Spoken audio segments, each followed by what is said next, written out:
Hey Tony, how's it going today? Hey, how are you? So good to see you, brother. Good to see you, man. So it is a huge honor for me today to have Tony Lopez, all the way from Tulum, Mexico, here listening on our live stream on all of our channels. So Tony is our director of digital assets, here to help our clients with everything that's digital, whether it's digital assets, cryptocurrency, blockchain technology, anything like that. He's our guy. Tony and I have worked together in the past for about 14, 15 years at a previous firm. So we've known each other pretty well. So without any further ado, I'm going to turn it over to Tony. And Tony, I'm your slide guy, unless you can control the slides on your end. I'm not sure. I think I can. Yeah, I'm Okay, good. cool. Awesome. I'll take control. Um, Good afternoon, everyone. As Min mentioned, Tony Lopez, Director of Digital Assets with Veris Financial. A little bit about myself. I've been in financial services for over 14 years.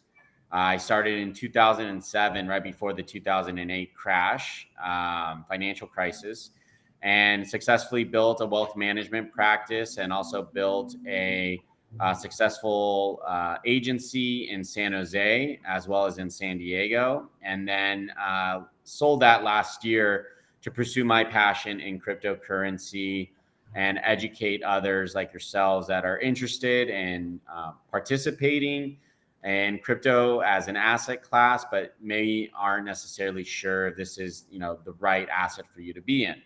So my intention for here today is to educate you specifically on NFTs, non-fungible tokens, what those are.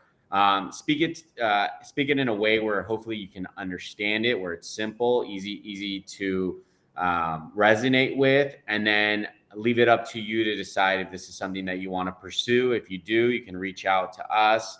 We can certainly support you on your crypto journey, or you can go ahead and do this research yourself. Before I begin, I just want to give a little kind of market update on what's going on in the current market. Well, as we know, inflation has been high recently, and that's caused the stock market to be in a correction. And something that's interesting is, although in the past Bitcoin, Ethereum, and all these other assets weren't necessarily correlated to the stock market in the past, they seem to have been now, meaning it's following very closely what the tech sector, technology sector, the NASDAQ is doing. So it's something to be aware of, that at one point crypto assets where it was utilized as a diversifier, but one thing to know is that this is actually being strongly correlated to the tech sector. So nothing to do necessarily, but just to be aware of how these assets are being correlated during this correction. And then another question that Min and I commonly get is, is this, are we too late? Like, has the boat already sailed? Like, should we even consider investing in crypto as an asset class? And the answer is we're still early. And the reason we know we're still early is because the technology is not easy to use. It's confusing. There's not a lot of education around it.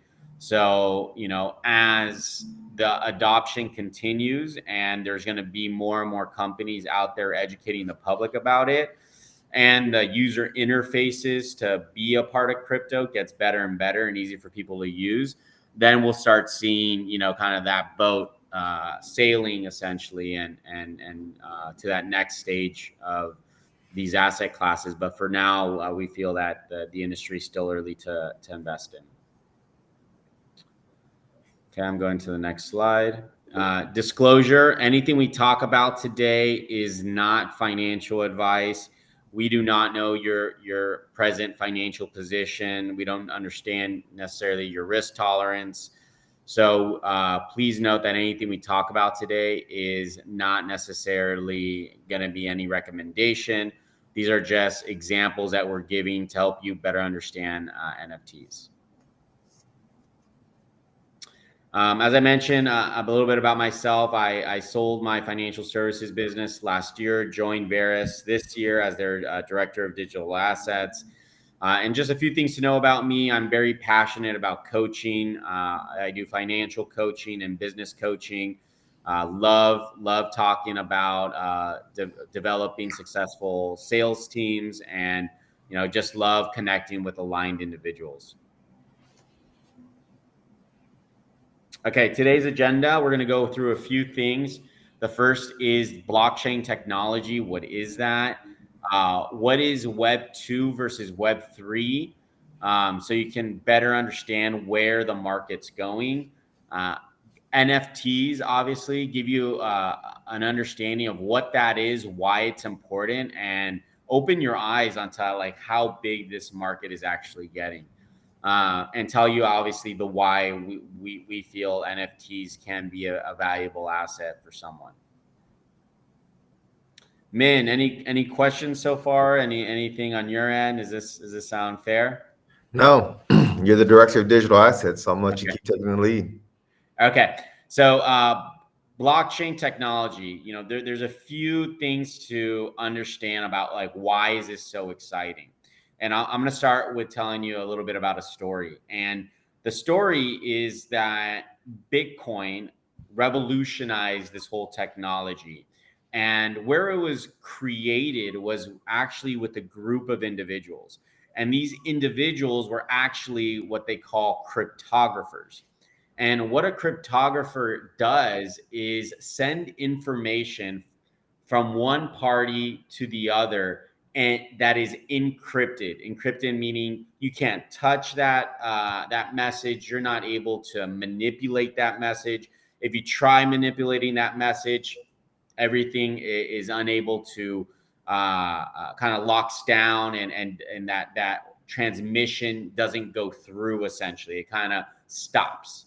So you have a group of individuals that come from a cryptography background, and they started, as I mentioned, sending information to each other. And it started with a message, right?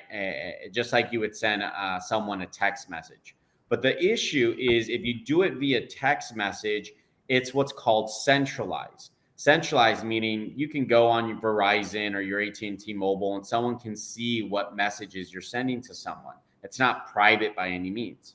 So in this whole technology, they wanted something that was decentralized, meaning that there isn't someone controlling those messages or can view what was being sent. So that was one of the big attractions to this blockchain technology, is that it was decentralized. It wasn't governed by any one individual person or group of people. It was actually utilized by everyone in the network. So that evolved to then sending money. So they sent $1 from one party to the next. And they sent that in a form of digital currency that they called Bitcoin. And one of the brilliant ideas that they implemented in the algorithm of Bitcoin is to have a limited supply, meaning that there will only ever be 21 million Bitcoin. That's it. There won't be any other more. That's it. It's a limited supply.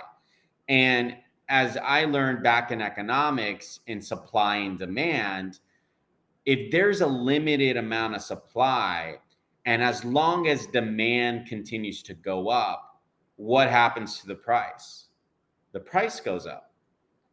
So with the evolution of Bitcoin, and as more and more people choose to utilize Bitcoin, the potential price of Bitcoin can go up. And why is that? Because there's a limited supply. I hope that makes sense. That's what really got people excited about this as an asset, and what a lot of early investors saw that was possible about Bitcoin. But more importantly, that's how blockchain technology got its start, right? And that's what NFTs are built on. NFTs are built on these blockchains, this blockchain technology where everything is transparent, everything is decentralized, and everything is secured. And what that means to you is that if you buy an asset, when you go to that wallet, wherever that asset is being held, you can look at all the transactions that that wallet has ever done. So that is how you provide transparency. So if you own something, you can't fungible it, right? You can't fake it, I guess, a real term. You can't fake that asset.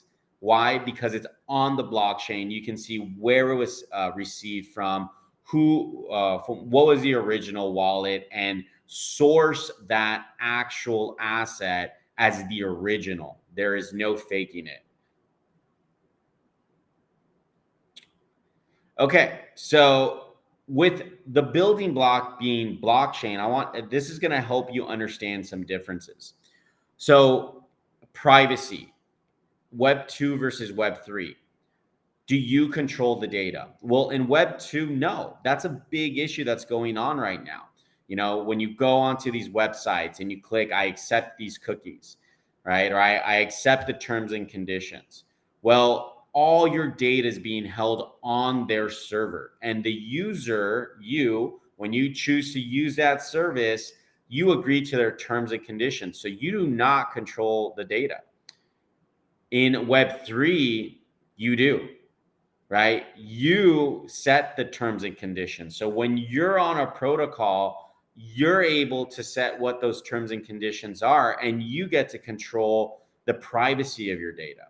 That's one of the big things that are exciting about Web3. Your access in Web 2, right? So if you have money at a certain bank and you want to go onto that bank, you don't have necessarily control of the access to that. Why? Because they have your username and password. What happens if you forget your password? Well, you send, hey, I forgot my password. Can you send me a link to change it? But who's controlling all that? That particular bank. So do you have control? You don't, right? In Web3, you have control. They're your keys to get into your wallet and see all the assets that you have. If you forget your keys, guess what? There's no I forgot my key way to go into your wallet. So your keys are your ability to get into your wallet, look at your assets, and more importantly, you got to keep those keys in a safe place, because if you lose those keys, you can't get in. If you forget those keys, you won't be able to get in, right? So, there's a lot of people are keeping the keys to their wallet written down in a safe, right? And if they have a lot of digital assets, Bitcoin, Ethereum, or any other NFTs, they're telling their loved ones what their keys are, so that if something were to happen to them, they could then have access to those digital assets and sell them or utilize them if needed, right? So you got to have some backup plans. Although you have more control, there's more risk, right? In case that you lose those keys.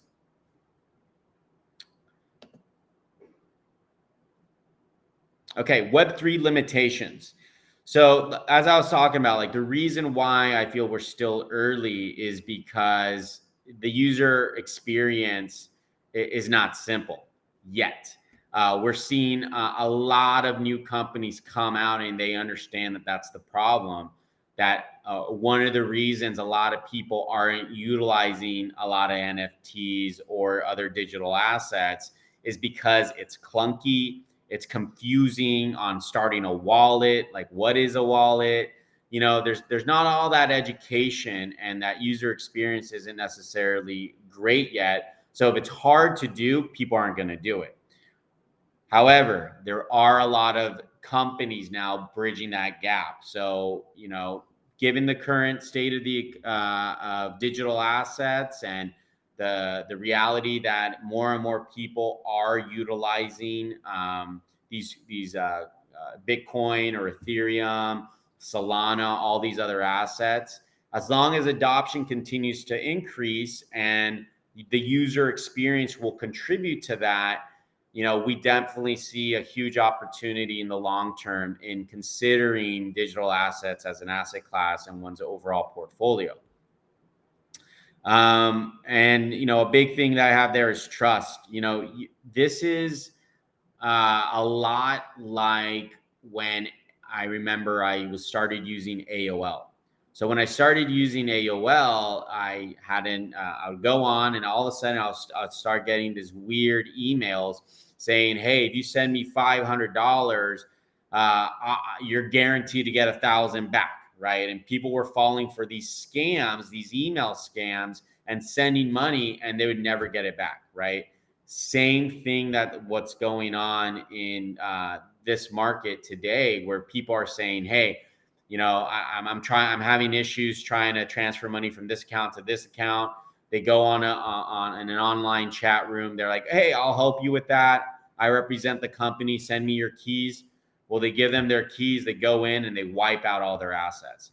Right? So there's a lot of scams. You have to be very careful and make sure that you know what you're doing. Or if you don't know what you're doing, you got to be working with a professional to support you to make sure that no one compromises your wallet and steals your assets. Okay, so here's an example of a NFT, right? And this is one that's that was on a platform. And you can see, okay, what's interesting about this art, right? Like, a question I get is, why can't I just take a picture of this art and I have it on my phone? Well, the answer to that is, if you took a picture of that and you had it on your phone, there's no value to that image. It doesn't mean anything if it's on the phone. Where the value is it being on the blockchain, because this asset is held on the blockchain. It has value because it's transparent, it's on a decentralized network, and it's secured, right? I can validate that I'm the original owner of this piece of art. And if I choose to sell it, right, and you can see here on the right that people were bidding on some of the art that I owned, and they were bidding frequently, right? There's a marketplace for this art. And if I want to sell it, people can see that I'm the original owner of this art, that it's not fake, right? That I didn't create it, right? You can't do that. It shows on the ecosystems that this art was from its original project, and they can then purchase that, and I transfer it from my wallet to there in a ecosystem, right? There's a certain ecosystem like OpenSea. Consider that the Sotheby's of art, where you have a broker that's acting as an intermediary from one party to the next, that's allowing art to be transferred in a safe and secure manner. So big picture, you can see, why would there be value to own digital art on the blockchain? Well, one, that art doesn't mean anything outside of the blockchain. All the value is held inside it. Another thing is, you can see how NFTs are learning how to provide more utility. I'm going to have you writing notes down. That's number one most important thing when you're buying an NFT, is what is the utility behind that art? Meaning, what else can I use it besides just holding it on my wallet? Well, with some art like this one, they can utilize this in the metaverse. So they can use this bull, upload it to the metaverse, and they can move around in the metaverse with the bull art that they own, right? So they can interact with other people, they can talk to other people in the metaverse. That's one asset and utility that this particular art has. I'm actually able to connect with a lot of people in the NFT space, and one of the other things that they're adding on to their digital art is called gamification. Gamification means that you can use your art on a fantasy game, right? So then you can utilize your art, let's just say if it's a cat or a dog or a person, and you can upload that to any game that you want and play that game just like you did in Nintendo back in the day, where you can earn points, and these points could actually be tokens, right? And these tokens have a value in the system, and you can earn money as you play these games. And that's where games are going to now. Games are going to what they call play as you earn, right? Meaning that you can go play these games and earn money for playing, as opposed to the old way of playing games where you just play games for purely out of entertainment. Now you can actually earn money while you're playing games. So, I don't want to take up too much of your of our time on this, but you can see that when you're looking at art, there's a few things to be looking at. In most cases, when there's a collection, there's only a limited amount of supply. For example, there's only 10,000 images of this particular art. When you're looking at a particular collection, you can do the deep work and see, okay, wow, only 10% of all the bulls in this collection have an orange nose. Or even more exciting about this particular bull, that only 0.59%, less than 1% out of all the bulls have a Kobe Bryant jersey, right? So out of all the bulls they had, only 0.59% have a Kobe Bryant jersey. So what am I thinking? I'm thinking if there's more adoption and more people that choose to adopt digital assets and they get excited about being a part of a particular ecosystem, and in the future, if there's a niche community of individuals that love basketball, they're going to see potential value in this particular art that has a Kobe Bryant jersey, right? So that's some of the things to be taking a look at when you're considering an NFT as an asset. Is what's the utility behind it? What's the niche or the marketplace that you're targeting? And will there be more users in that ecosystem? That's one of the most important things to take a look at. All right, the why. The why behind NFTs. As I mentioned, over here under utility on the far left, one example of NFTs was this project called Axie Infinity. During COVID in 2020, in particular in the Philippines, a lot of families were able to sustain a decent standard of living because there were members of their family playing on this ecosystem, and they bought these NFTs. They would play the games, allow their characters to be more powerful in the game, and then they can go out and sell it. They could sell that character that they built up to other people that would buy it at a higher price. In addition, while they were playing these games, they were earning money. And with this money, they were able to convert that into actual fiat currency and use that money to buy food, to pay rent, right? There's some of the cool and exciting things that were going on back in 2020 that allowed people to consider, like, wow, there's a lot of potential in this marketplace. Other things to take a look at that's considered an NFT is Ethereum, Ethereum name services. And what that means is where you could actually own domains. So one of the cool things that I actually did when I got early into digital assets is I went into domains and started buying a lot of domains.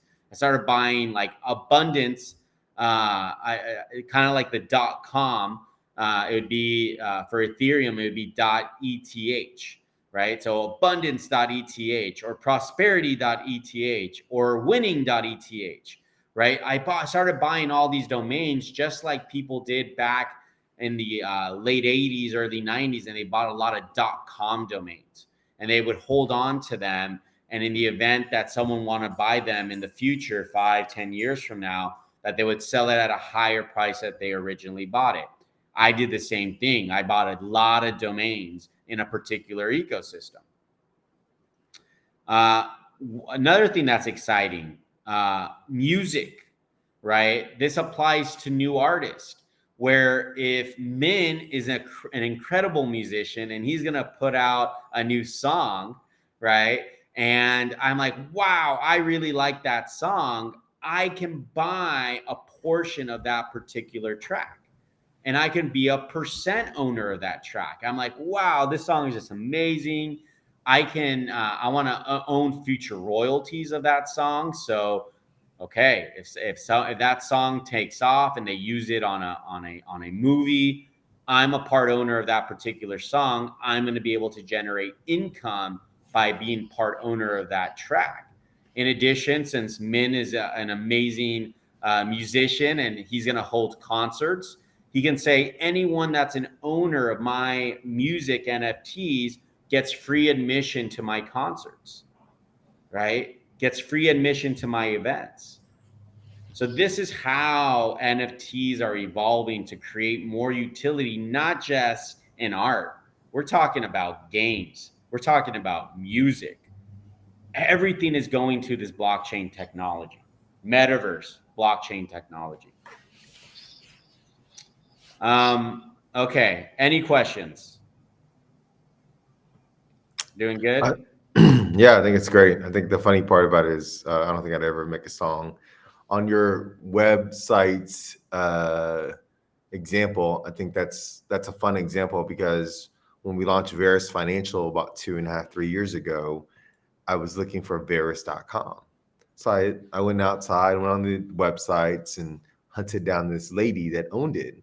And she was like, oh, it's $22,000. I was like, that's fantastic, but I don't have $22,000 for you.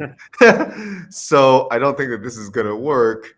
But I understand the point because, I really never experienced that people would hold whatever website for ransom until I really went and started building my own stuff, right? You go on to GoDaddy or Yeah. whatever, and here's the price for this one, or this is a premium at $7,500 or whatever it is. And it's just interesting that this is a new space. So the question is adoption, usage. Are there any large names that you go, they've already got a .eth site, whether it's Coke or any corporations or businesses or things like that? You'll be surprised. You'll be surprised that there's a lot. This is a lot of companies haven't taken the dive into the whole crypto space. They're kind of waiting and see who goes first and how they do it and what works. So you'll be actually surprised how many domains are out there.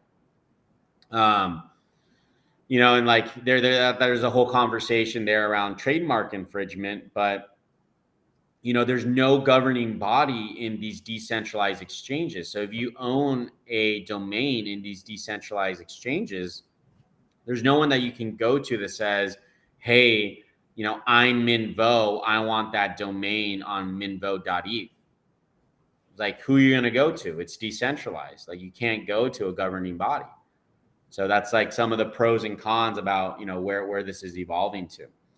Okay. So one, I want to make sure people understand the verticals. Like in sports, there's a token called Socios Fan Tokens, most commonly in soccer, where if people owns these tokens, they can, for example, vote on what music they want their favorite team to come onto the field with. Right? No. They can vote on what type of foods they want. If they're vegans and they want to vote on having a place for vegans to go and eat at the stadium, right? So you have voting rights if you own these tokens. And as there's these proposals that people set, and you get to vote depending on how many tokens you have, you're able to post that up and vote on any particular proposals that are going to be set. We talked about music, and I think we talked about gaming too. But that's more to come on that as this space continues to evolve. Well, I think it's interesting because you got to think there's two, obviously the NFL has an NFT marketplace, Yep. right? The UFC has an NFT marketplace. So for collectibles and things like that, it's just interesting. Whether it's a good place to park your assets, that's a different question. But it's just interesting that there are companies like the UFC, like the NFL, that Yep. have gotten into the NFT space. Yeah, and it's a way for them to connect with their audience and Right. allow their audience and the owners to communicate and make changes in the experience that their fans actually want to have, and their fans have a voice. It's like it's cool. It's kind of bridging that gap, because when you run a company, you have to do what's in the best interest of the shareholders. Now as you go into the blockchain technology and you work with ecosystems that are in proof of stake, and what that means is you have a ability to vote on certain proposals. Well, you now have this dialogue and you can change things on how your audience is experiencing your product. Right. The one of the biggest highlights is Bored Ape. Like, this is just this one transcended all NFTs, right? It's the most popular NFT. And some things that you may or may not know about Bored Apes is if you owned this NFT, now you can actually utilize this as an asset and buy property. There's actually developers in Miami that will accept your art and use that to utilize that to help you buy apartments in Miami. It's crazy. It's amazing what it's an actual currency. Uh, Owners of NFTs can vote on how to spend revenue that is being generated from the project, right? So there's revenue being generated from this collection. People get to vote on how to spend that. They're now coming out with a Bored Ape movie, right? They're in the cinema business. You got celebrities like Eminem, Snoop Dogg, Steph Curry that use Bored Apes as their Twitter profile, right? So like one thing is like, if you look in the future and you look at the culture, right? And you look at all the intellectual capital meaning the people that are graduating today. And so many of these students that are graduating are going into the crypto space. They identify with their NFTs as showcasing who they are. So think about how we use LinkedIn today. We use LinkedIn with our profile picture. The new generation is going to be utilizing their version of LinkedIn with their NFTs. This is what I own. This is who I am. And for you to really understand this, the best analogy I can give you is high school. When you're in high school, you're in this closed little environment, right? This little ecosystem. And when I was in high school, Air Jordans were like it. Like, they were the shoe. Now, my parents didn't buy me any Air Jordans. I was rocking, Fila's, right? I was on a whole different other brand. But the kids that were rocking Air Jordans, like, they were cool. And that's what NFTs are. NFTs are a social flex. They're in a digital world, your Air Jordans. If you own a Bored Ape, like, wow, you're able to afford a Bored Ape. That's crazy. Like, you're a part of this clique that a lot of people are not able to get into. And the reality is that 99% of these NFTs are going to go to zero, right? And we're seeing some of that today. We're seeing entire ecosystems being wiped out. And why? We're in the middle of a correction. And this is what happens in corrections. This is what happens in recessions. That the fat gets trimmed, all the noise quiets down, and the NFTs and the cryptocurrencies and even the stocks that has the most value will thrive and continue to grow. But the ones that don't have as much utility or don't have as much attraction and are not attracting as many users, those will fail. So, we want to caution that this whole space is so young, that there's a lot of risk involved. Like, we don't know how the future is going to look like in the entire crypto digital asset space. There's a lot of uncertainty, right? It's so early. And for that is because it's so early and because there's a lot of uncertainty, we do think it's a interesting time to consider it as an diversified asset in your overall portfolio. So next steps. Go down the rabbit hole. If you have the time, go down the rabbit hole, like YouTube NFTs, YouTube, how I get started, or what do I got to do to buy or create a wallet, all this stuff. I spent countless hours. Honestly, it took me, well over a year and a half to 2 years to learn the language. You're learning an entirely different language, and it takes time, it takes repetition. So if you're a do-it-yourselfer, you just need to allocate the time, and if you're passionate about it, you'll definitely figure it out.